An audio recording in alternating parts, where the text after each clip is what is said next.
Hello all of you, good morning. देखिए हम आपको यहाँ पर जो है वो पढ़ाने जा रहे हैं। क्वेश्चन ऐसा आता है डी मल्टीप्लेक्सर। क्वेश्चन आता है explain the working of 1:4 demultiplexer using 1 pole 4 way rotary switch. अब यहाँ पे दिया figure shows the 1:4 demultiplexer using 1 pole and 4 way rotary switch. तो हम यहाँ पे रोटरी स्विच का यूज करते इस प्रकार से। देखिए ये रोटरी स्विच है, इसका यूज करते हैं, ऐसा फिट करते। ये हमने उधर से आउटपुट निकाल लिया 4, और यहाँ पे क्या करेंगे, इसको इस तरह से चेंज करके हम अलग अलग जगह पे डाटा को क्या करते, डिस्ट्रीब्यूट करते। इसलिए इसे डाटा डिस्ट्रीब्यूटर भी कहा जाता है। तो देखिए यहाँ पे हमने क्या किया कि ये हमने लिया है रोटरी स्विच, तो 1 पोल 4 वे रोटरी स्विच है।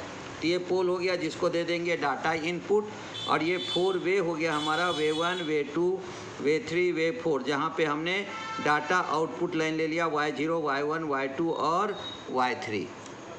फिर क्या करेंगे, इसको देखो क्या कहते हैं हम, in this circuit way of switch work like as a data output respectively. इस सर्किट के अंदर में देखो ये पोल है, ये पोल को इसका कनेक्शन यहाँ दिया वे नंबर 1 को, तो Y0 पे चला जाएगा। इसको अगर यहाँ दिया तो वे 2 पे Y1 पे चला जाएगा। फिर यहाँ दे देंगे वे 3 तो Y2 पे चला जाएगा। फिर यहाँ देंगे तो वे 4 यानी Y3 पे चला जाएगा। तो इस प्रकार से हमारा ये वर्क करता है। तो देखिए अब आगे क्या कहते हैं इसके अंदर में, इस पॉइंट को भी समझना है हमको। देखो क्या कहते हैं इसके अंदर में, इसमें कहा जाता है इस तरह से, पॉइंट को क्लियर करते कि इन this circuit way of switch work like a data output respectively. यानी जितना भी वे है, वे नंबर 1 2 3, उसे डाटा आउटपुट कहेंगे। इसलिए कहा गया in this circuit way of switch work like as a data output respectively. Hence shaft of the switch work like as a select input. जैसे मैंने अभी दिखाया था आपको, ये है, इसे शाफ्ट कहेंगे। इसको हम चेंज कर सकते, देखो चेंज हो रहा है, चेंज हो रहा है। तो शाफ्ट जो रहता है उसी को हम कहेंगे वहाँ पे सिलेक्ट इनपुट। जैसे हम सिलेक्ट इनपुट S0 S1 लेते हैं ना, वैसे इसको क्या कहेंगे, हम सिलेक्ट इनपुट कहेंगे। जिससे कि हम क्या कर सकते हैं, पोल का कॉन्टैक्ट जो है वे नंबर 1 वे 1 के बाद में वे 2 2 के बाद में 3 3 के बाद में 4, जैसे फैन रेगुलेटर रहता है ना, उसी तरह से ये वर्क करेगा। Hence shaft of the switch work like a select input. Here pole of the switch work like as a data input. ये जो है हमारा वो select input हो गया, वे हो गया हमारा डाटा आउटपुट, और ये जो हमारा पोल है वो हो गया डाटा इनपुट। इसलिए दिया hence pole of the switch work like as a data D input. When switch select on the way number 1, then data D at the pole of switch appear at the way number 1, और ये जैसे वे number 1 को दिया तो वे number 1 से connect हो जाएगा। That is Y is equal to D। अब क्या कहेंगे, D is low output is low, D is high output is high. When switch select at the way number 2, अगर वे नंबर 2 से दिया तो वे नंबर 2 यहाँ से सिलेक्ट करोगे, वे नंबर 2 पे आ जाएगा। तो then data D pole of the switch appear on the way number 2, that is Y1 is equal to D। Y1 is equal to D हो जाएगा, ये D यहाँ पे आ जाएगा, क्योंकि यहाँ से कॉन्टैक्ट टूट के यहाँ आ जाएगा, तो हमारा हो जाएगा D। और इसलिए कहते हैं when data input is low output is low, when data input is high then output is high. अब इसको स्विच को हम लाएंगे यहाँ पे वे नंबर 3 पे, तो Y2 इज इक्वल टू हो जाएगा D। अब Y2 is equal to D हो गया तो हम क्या कहेंगे, देखो when switch select on the way number 3, then data D at the pole of switch appear on the way number 3। Way number 3 का मतलब हो गया that is the Y2 और that is the D। फिर कहेंगे D is low output is low, D is high then output is high. अब कहेंगे when switch select on the way number 4, way number 4 पे आ गया, ये स्विच को select किया तो क्या हो जाएगा, then data D at the pole is switch appear on the way number 4, that is Y3 is equal to D।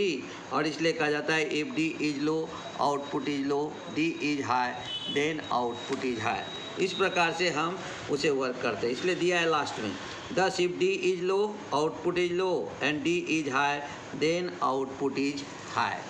अब हम एक अल्टरनेटिव सर्किट लॉजिक वाला बता देते हैं जिसमें हम स्ट्रोब का यूज नहीं करते, उस पॉइंट को भी क्लियर कर लेते हैं। यहाँ पे देखो, draw the logic diagram of 1:4 demultiplier using 2 NOT gate 4 3 input AND gate and explain its working giving the truth table without strobe. अब इसमें स्ट्रोब नहीं है, स्ट्रोब में रहा तो हमें 4 इनपुट का एंड गेट चाहिए, लेकिन यहाँ पे हम 3 इनपुट का एंड गेट लेते हैं, नैंड नहीं एंड गेट, ठीक है, एंड गेट लेते हैं। और हमें वहाँ पे 3 नॉट गेट लगता था, अब यहाँ पे 2 ही नॉट गेट लगेगा। तो 1:4 demultiply using 2 NOT gate and 4 3 input AND gate. क्या किया, सिलेक्ट लाइन ले लिया S0 और S1 जिसे कहेंगे कंट्रोल इनपुट और सिलेक्ट लाइन, सभी के एक इनपुट को ज्वाइन करके हमने दे दिया यहाँ पे डाटा। आपको अगर ज्वाइन नहीं दिखता, देखो यहाँ पे ज्वाइन कर दिया, यहाँ ज्वाइन कर दिया, यहाँ ज्वाइन कर दिया, यहाँ ज्वाइन कर दिया। फिर हमने क्या किया, इधर हमने टेबल भी दिया आपको। तो अगर स्ट्रोब है इसको हम डाटा इनपुट भी कर सकते हैं, ये यहाँ पे दिया। तो अब जैसे डाटा इनपुट को हम तो 1 दे करके रख देंगे, हाँ है ना। अब S0 को दे दिया हमने, 0 0 दे दिया, तो Y0 हो गया हमारा D लो रहेगा तो आउटपुट लो, D रहेगा हाई तो आउटपुट हाई। तो यहाँ पे इस तरह से हमारा Y0 पे D चला जाएगा। तो क्या हो गया, S0 बार, S1 बार और D। देखो ये S0 बार है, उसको कनेक्ट कर दिया मैंने यहाँ से, ये देखो यहाँ से, और ये S1 बार है, उसको मैंने ये कनेक्ट कर दिया। तो डाटा जो है इनपुट वो चला जाएगा यहाँ पे Y0 पे, Y0 = हो गया D। अब देखो आगे चलते हैं हम, फिर दे दिया हमने क्या यहाँ पे, देखो ट्रूथ टेबल में 0 1, तो हमारा 0 रहेगा कॉम्प्लीमेंट्री और 1 रहेगा नॉन कॉम्प्लीमेंट्री। तब क्या हो गया हमारा S0 S1 बार और D। अब ये देखो S0 है ना, तो इसको ला करके हमने यहाँ पे देखो इसको क्या किया, S0 से कनेक्ट कर दिया इसको यहाँ पे, ठीक है। और ये जो है ये हमारा दूसरा जो इनपुट रहेगा वो चला गया हमारा S1 बार को, ये देखो S1 बार को चला गया। तो अब कैसा हो गया यहाँ पे S0, ये S0 आया ना, इसे S0 और ये हो गया S1 बार और ये हो गया हमारा D।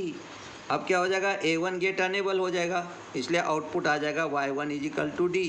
ये देखो Y1 = D, बाकी सब लो रहेगा। अब D अगर लो है तो आउटपुट लो, D अगर हाई है तो आउटपुट हाई। फिर हम क्या करेंगे, यहाँ पे जैसे S0 बार है, S1 है और D है, तो ये देखो S0 बार को देते थे, S0 बार आ गया, S0 बार को, ये S0 बार को चला गया। ये ऑलरेडी आपको D को पहले दिया हुआ है, ये D के साथ ज्वाइंट हुआ है। और उसके बाद में हम दे दिया S1, ये देखो यहाँ से ऊपर से लाया मैंने S1, ये S1 के साथ कनेक्ट कर दिया। तो अब A2 गेट अनेबल हो गया, इसलिए Y2 = हो जाएगा D। देखो Y2 = हो गया D। अब D लो रहेगा तो आउटपुट लो, D रहेगा हाई तो आउटपुट हाई। चलो आगे। अब उसके बाद हमने दे दिया S0 S1 को, ये देखो S1 ऐसा डायरेक्ट आ गया यहाँ पे, ठीक है, और ये S0 आ गया यहाँ से डायरेक्ट यहाँ पे, और ये D पहले से दिया हुआ है। अब इसलिए वो चला जाएगा Y3 D पे। D अगर लो है तो आउटपुट लो और D अगर हाई है तो आउटपुट हाई। स्ट्रोब हमारा एक्टिव लो था, अगर स्ट्रोब को हाई करेंगे तो ये हमारा डोंट केयर में चला जाएगा, या नहीं तो इसको हम एक्टिव लो डाटा इनपुट भी समझ के हम इसको ले सकते हैं कि अगर ये डाटा इनपुट है तो सभी अगर एक्टिव लो वाला होगा तो ये सबको आपको 0 0 0 देना पड़ेगा, और जैसे हाई करेंगे तो हमारा हो जाएगा। तो उसका कैसा रहता है, इन्वर्टेड आउटपुट इन्वर्टेड इनपुट, उसके लिए हम ये टेबल का यूज कर सकते हैं। तो इस प्रकार से हम इसको यूज करते। दूसरा, अगर ये स्ट्रोब नहीं रखना है, इसको हम डाटा इनपुट D दे देते हैं। तो जब तक ये सब क्या रहेगा, ये डाटा इनपुट D है, तो हमने आपको पढ़ाया कि if data input is low output is low, data input is high then output is high. तो इसको हमें कोई ज़रूरत नहीं है। ये क्या रहेगा हमारा, यहाँ पे सब हो जाएगा हमारा, देखो यहाँ पे हो जाएगा D D D D D। अगर वीडियो पसंद आए तो इसे लाइक कीजिएगा। अगर यहाँ पे हाई है, अगर D को 0 दे दिया तो ये डोंट केयर में चला जाएगा, सिलेक्ट लाइन काम ही नहीं करेगा, इनहेबिट हो जाएगा पूरी सर्किट। तो इस प्रकार से हम इसको वर्क करते हैं। तो अगर वीडियो आपको पसंद आए तो आप इसे लाइक कीजिए, शेयर कीजिए, सब्सक्राइब कीजिए। धन्यवाद। कल मिलते हैं नए वीडियो के साथ।